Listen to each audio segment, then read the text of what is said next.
Here we go. Hi friends. Привет, друзья и коллеги. In the second part of the Going Down South expedition, we'll start going up north because we reached the southmost edge in part one. Chile is an amazing treat for travelers and absolutely recommend visiting. In this part I will be saying a lot of words like unique and the most, for a single reason, that Chile is the most unique. Traveling in Chile is constantly shaky but constantly with comfort. A little bit of a geography here. We're in the Ring of Fire, Pacific Rim. Slept through every earthquake while I was there, because they are always happening at night. Just look at this geography. That energy drink commercial. The shape is a thin slice of the Pacific side of South America. About 200 kilometers wide, 1.5 hours by car. But top to bottom, it's 4K 300 and about 1K on a vessel. The rest was on a bus. A little bit of a plane too, mixed in. Chile borders all along the way by the spine of the Andes, bustling with volcanoes. 500 or so volcanoes of all ages and activity statuses. The north is the driest in the world desert, which holds the most copper. It's actively mined there. South is where it gets closer to Antarctica. Chile has fjords and glaciers, like in Norway, Canada, Chile, and the lush agricultural center part, con el capital ciudad, Santiago de Chile. Also the most populated part, cities like Valdivia, Valparaíso, Concepción, and Osorno. And Chile has islands too. This one, for example, super quick history of Chile. The Ring of Fire. Imagining the outskirts of the Spanish colony bordered away with geography, with a strong indigenous resistance. In the south, no gold. A very long fight for the independence. The War of the Pacific, 1879 to 1884, with Bolivia and Peru alliance. And Chile won. Things went conservative, kind of left, and ever tougher. Today, Chile is calm. It's a bustling economy. The future looked bright for Chile. I might have seen a protest or two, but that's with South America in general. They protested when the president crashed while piloting the helicopter. And here's me on a funeral in Santiago. The people of Chile, majority, are the descendants of the pale-skinned Europeans, like Irish? Yeah, like German, Irish. Maybe some Italian mixed in. The Mapuche are the main indigenous tribe of the southern region. And then the Polynesian chain of the Easter Island, named Rapa Nui. I got a little bit of Quechua people in the north, the land they took from Bolivia. Chile is closely tied with Argentina. I've noticed an ongoing rivalry for who's better in music or sports or food. Spanish sounds stranger, but all the great South American South all has gaucho. They're like cowboys, folk symbol of an exploring horseman man.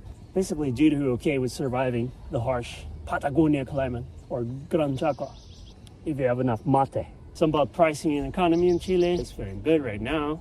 It's a high-income market economy, most stable and developed in the region. They mine the most copper, bro. They're rich in the agriculture. Chilean wine and salmon go worldwide. I remember every sightseeing attraction has an entrance fee. Expensive. And only Chileans of South America have a waiver for the US visa. Services, food, and transportation, always top-notch. Worth the extra pay though. On a vessel, this is where you meet the different travelers, because the single ticket costs like $500. You got the International Biker Club, wildlife photographer, the architect. With this crowd, I was cruising through the glacier islands on a vessel. For one day, we're on an open Pacific. That was very shaky. The crew was giving out a free seasickness medicine. And the last day, Captain introduced us to the traditional Chilean barbecue. Very basic meat on an open fire kind of deal. We got to Puerto Montt, the home for salmon and all kinds of agricultural activities. Things suddenly got lush. The active volcano last erupted just a few years ago. A little bit further north. Feels like my homeland, honestly, in Osorno. Stayed for a while. The owners offered me a volunteering gig, so it was creating a mural, filming a couple of events. Dudes were so nice to me. Got to Valparaíso. Heard many good things about this town. If you have ever been to Odessa, Valparaiso has the same charm. It's mainly a vertical city, full of graffiti, music, and green-haired people. Thank you. Mar Vista, a little more classy, similar kind of deal. And I'm in Santiago to fly to Easter Island. It's a 5-hour flight, goes every day. Also, they bring basically everything on the island with the plane. Obviously, the island is a money maker.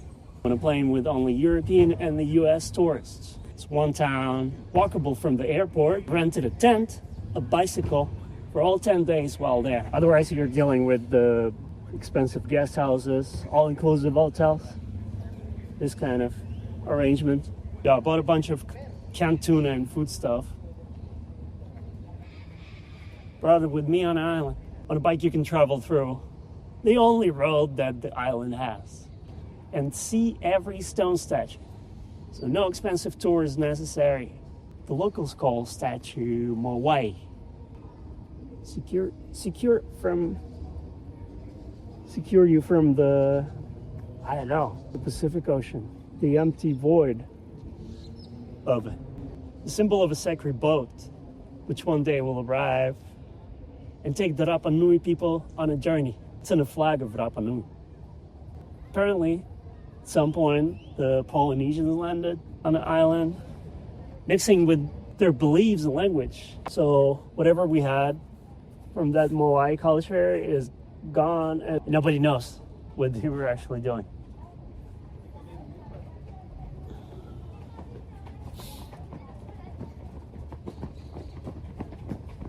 Then the island got discovered by the Dutch on the day of Easter. Today, Rapa Nui people live of entertaining the tourists. Apparently, a big part of the island is used as a pasture for cattle and belongs to some EU company. And many Chileans moved to Rapa Nui to open recreational businesses. It's an epic island for diving, populated by lots of cool dogs. I'm flying back to mainland, and straight from the airport, I jumped on the bus to Antofagasta, the copper mining city on coastal desert. It rains here 2 times a year. The biggest telescopes are here. My Airbnb host is the director of the local school, giving a little intro speech at the local school. To Iquique. The landscape here is straight from the dune. You climb those mountains in a completely different settings unfolds. For now, this is my last stop in this energy drink commercial. Super bacana, encantado Chile.